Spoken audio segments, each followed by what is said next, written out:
Assalamualaikum dear students, welcome to the Azim group of publications. I am Nimra Adil, your chemistry teacher, and today I am going to discuss exercise of the chapter number 3, question number 18 from the chemistry book by Azim Academy. Question number 18 की अगर बात करते हैं तो इसके statement सबसे पहले देख लेते हैं.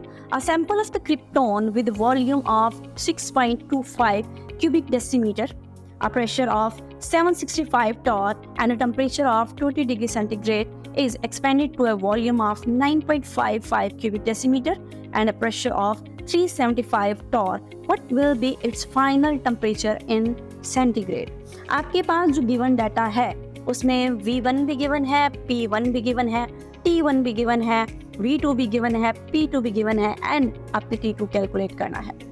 यानी इसका मतलब ये है कि 6 टर्म्स में से 5 टर्म्स गिवन है, छठी टर्म्स आपने कैलकुलेट करनी है.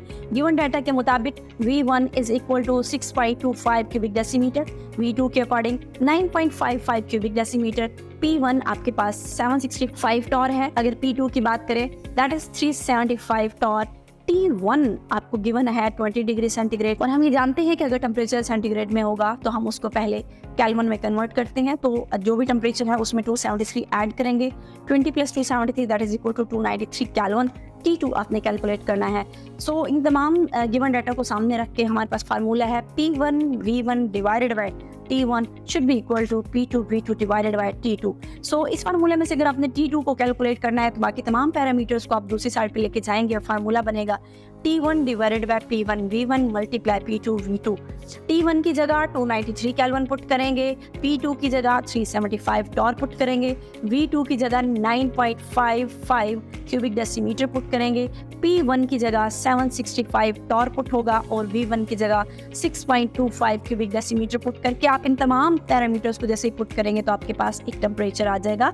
T2 is equal to 219.46 kelvin.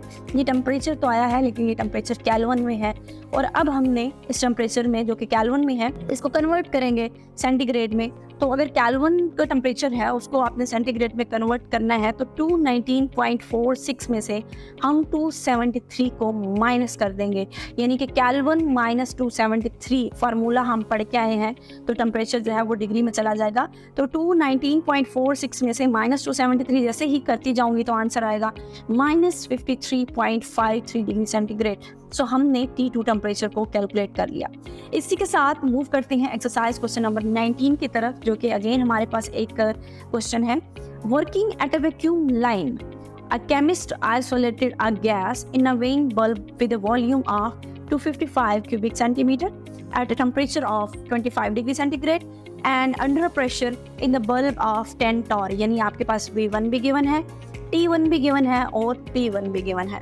यानी अगर P1 T1 में ना कहूँ तो प्रेशर की वैल्यू भी गिवन है, टेम्परेचर की वैल्यू भी गिवन है एंड वॉल्यूम की भी वैल्यू गिवन है. The gas weight 12.1 milligram. आपको गैस का वेट भी गिवन है 12.1 मिलीग्राम है. What is the molecular mass of the gas? आपने गैस का molecular mass कैलकुलेट करना है. अगर इस तमाम इक्वेशन को सामने रखा जाए तो हमने इस चैप्टर में एक ही फार्मूला पढ़ा था जिसमें small m divided by capital M use होता था और वो था general gas equation. General gas equation में हमने ये कहा था कि जनरल गैस इक्वेशन को यूज़ करके आप किसी भी चीज़ का मॉलिक्यूलर मास कैलकुलेट कर सकते हैं. हम वही इक्वेशन यूज़ करेंगे जहां हमने उसका एप्लीकेशन पढ़ा था कि आप मॉलिक्यूलर मास कैलकुलेट कर सकते हैं. Volume that is equal to 255 cubic centimetre है तो मैं सेंटीमीटर को डेसीमीटर क्यूब में कन्वर्ट करूँगी तो आंसर आएगा 0.255. उसके बाद टेम्परेचर 25 डिग्री सेंटीग्रेड है, उसको केल्विन में कन्वर्ट करने के लिए उसमें 273 को ऐड करूंगी that is equal to 298 kelvin. Pressure मेरे पास टॉर में है, इस टॉर को मैंने कन्वर्ट करना है एटमॉस्फेरिक में तो मैं 10 टॉर को डिवाइड करूंगी 760 के साथ तो मेरे पास आंसर आएगा 0.01316 ATM यानी एटमॉस्फेरिक में कन्वर्ट हो गया. मैस स्मॉल m मेरे पास गिवन है दैट इज 12.1 मिलीग्राम. मिलीग्राम को ग्राम में कन्वर्ट करूंगी तो आंसर आएगा 0.0121 ग्राम. और आर की वैल्यू चूंकि प्रेशर में इस वक्त एटीएम में ले रही हूँ तो आर की वैल्यू 0.0821 क्यूबिक डेसीमीटर एटमॉस्फेरिक पर केल्विन पर मोल वाली यूज होंगी. फार्मूला हमारे पास क्या है PV is equal to NRT और हम जानते हैं P pressure, V volume, N number of moles, R general gas constant और T क्या है टेम्परेचर. यहाँ पे जो N है स्मॉल n ये बेसिकली नंबर ऑफ मोल्स है and N always equal to small m divided by capital M. तो जहाँ ये स्मॉल n है, इस स्मॉल n की जगह मैं इसकी वैल्यू पुट करूंगी, तो इस n की जगह मैं small m divided by capital M put करूंगी। इक्वेशन बनेगी PV is equal to small m divided by capital M RT। अब यहाँ से मुझे कैपिटल M की वैल्यू चाहिए, तो कैपिटल M को मैं दूसरी साइड पे लेके जाऊंगी, जबकि PV को दूसरी साइड से मैं इस साइड पे लेके आऊंगी। तो इक्वेशन बनेगी M is equal to small m RT divided by PV। यहाँ स्मॉल m की वैल्यू जो कि हमारे पास गिवन है 0.0121 पुट होगी, R की वैल्यू 0.0821 पुट करेंगे।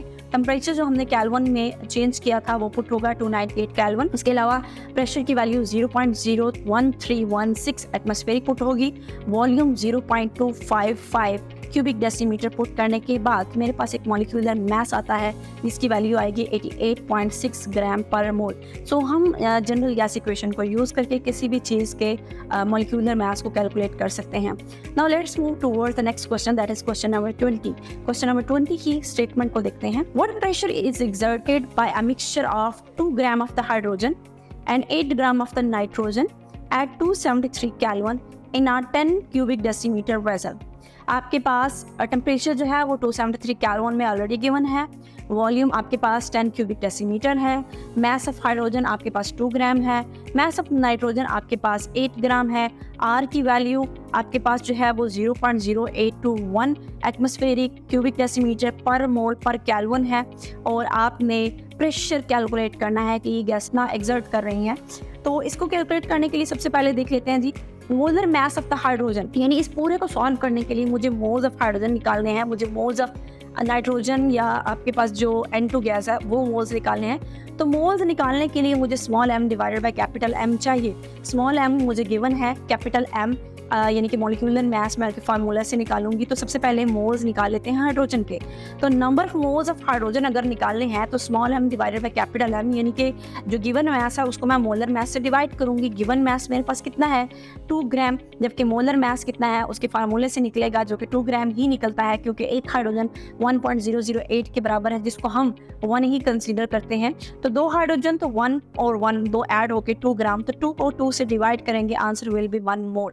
इसी तरह अगर मैंने नाइट्रोजन के मोल्स निकालने हैं तो नाइट्रोजन के स्मॉल m को उसके कैपिटल M यानी given mass divided by molar mass में करूंगी। तो गिवन मास 8 ग्राम है, लेकिन मोलर मास नाइट्रोजन का मास होता है 14। तो यहाँ चूंकि N2 है, 2 नाइट्रोजन है, तो 14 2 बार 28, तो मैं उसको 28 से डिवाइड करूंगी।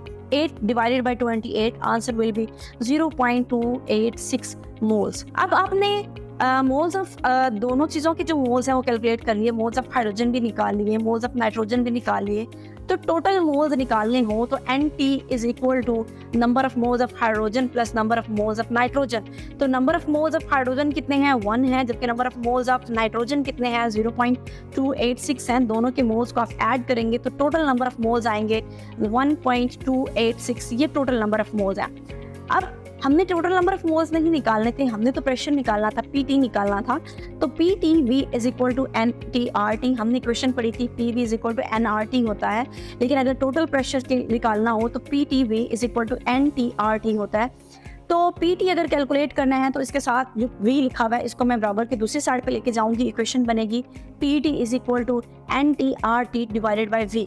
टोटल नंबर ऑफ मोल्स हमने अभी कैलकुलेट किए 1.286। R जनरल गैस कांस्टेंट 0.0821 वाली वैल्यू पुट हो जाएगी।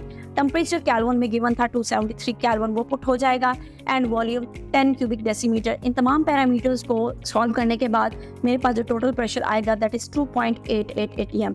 सो हम टोटल प्रेशर को भी कैलकुलेट कर सकते हैं by using general gas equation. So I hope कि आपको आज के लेक्चर की समझ आ गई होगी। आज के लिए इतना ही, अल्लाह हाफिज़।